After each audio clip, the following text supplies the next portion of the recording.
अस्सलामु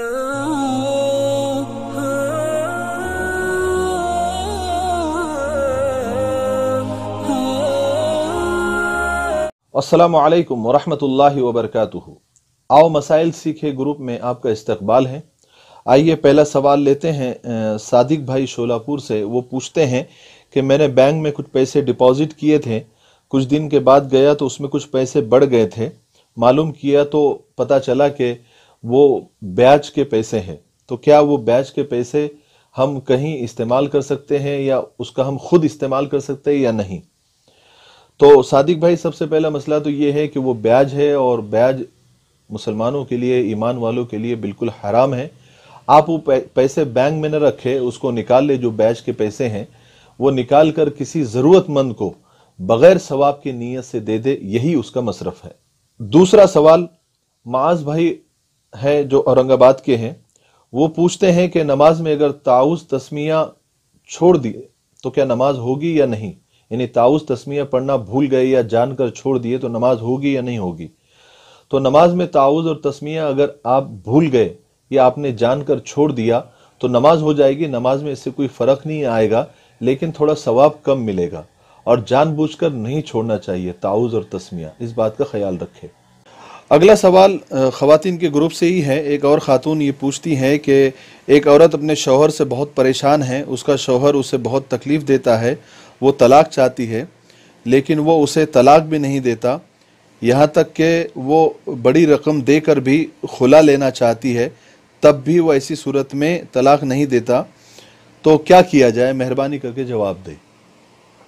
देखिए, सबसे पहले तो ये है कि अगर बीवी परेशान है और शरई उज़्र की वजह से परेशान है, यानी शौहर शराब पीता है, जुआ खेलता है, नमाजें नहीं पढ़ता, बेदीन है, घर में खर्च नहीं देता, बच्चों का ख्याल नहीं रखता, आपके हुकूक यानी बीवी के हुकूक अदा नहीं करता, ये अगर शरई उज़्र है और तो सबसे पहले औरत जो है अपने घर के जो बुज़ुर्ग है, सरपरस्त है, उनको जमा करे, उनके सामने ये मसला रखे और वो जो इसके सरपरस्त हजरात है वो उनके सरपरस्त यानी शौहर के सरपरस्त और बड़े बुजुर्ग उनसे बैठकर इस मसले को हल करने की कोशिश करे और दोनों के दरमियान जो है सुलह करा के दोबारा इस अज़दवाजी ज़िंदगी को पटरी पर लाने की कोशिश करें। लेकिन अगर ये भी कर चुके हैं फिर भी मसला हल नहीं हो रहा है, यानी बैठ गए, बैठक हो गई, उसके बाद भी कोई मसला हल नहीं हो रहा है और बड़े बुजुर्गों ने भी जो है ये फैसला दे दिया कि इन दोनों में तलाक हो जानी चाहिए क्योंकि मसला बड़ा ख़तरनाक है, जो है वो सुधरने को तैयार नहीं है। और फिर ऐसी हालत में अगर शौहर तलाक नहीं दे रहा है, उसका मकसद सिर्फ परेशान करना है औरत को और सारे शरई उज़्र मौजूद हैं, तो औरत के पास रास्ता ये है कि वो दारुल क़ज़ा जाए और दारुल क़ज़ा जाकर वो राब्ता करें काजी से और अपना मसला बताएं।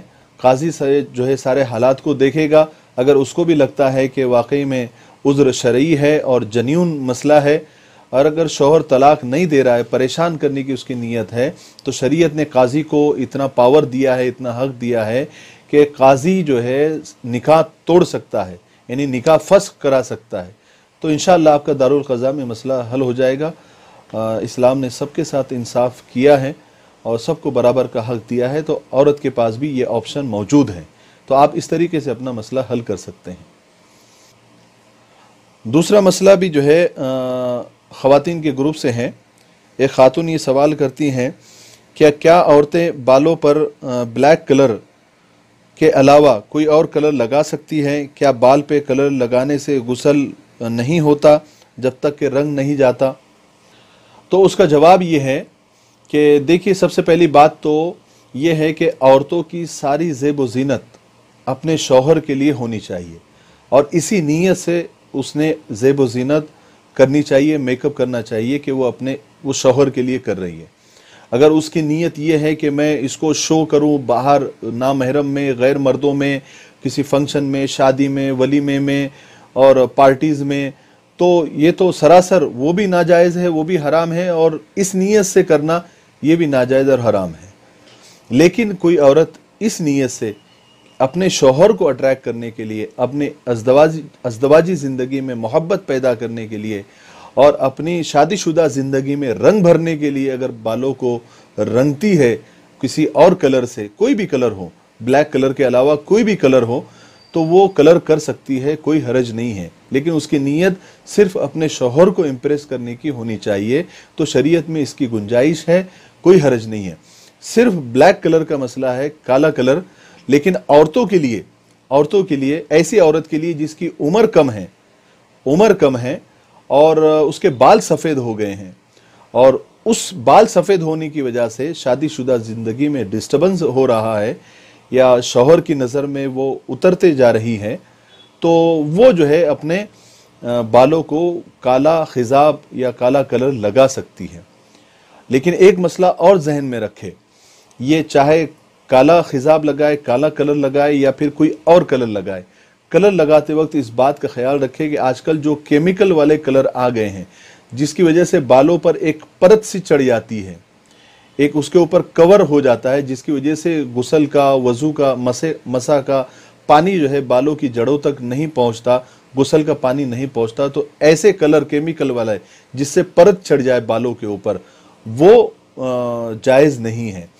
आप ऐसे कलर अगर मिलते हैं विदाउट केमिकल के, बग़ैर केमिकल के, जैसे मेहंदी है, मेहंदी में बहुत सारे कलर आ गए हैं कि जिससे जो है बालों तक पानी पहुंचने में, उसकी जड़ों तक पानी पहुंचने में कोई रुकावट पैदा नहीं होती, तो ऐसे कलर हम इस्तेमाल कर सकते हैं, कोई मसला नहीं है। उम्मीद है कि आपको जवाब मिल गया होगा। अस्सलामु अलैकुम व रहमतुल्लाहि व बरकातुहू।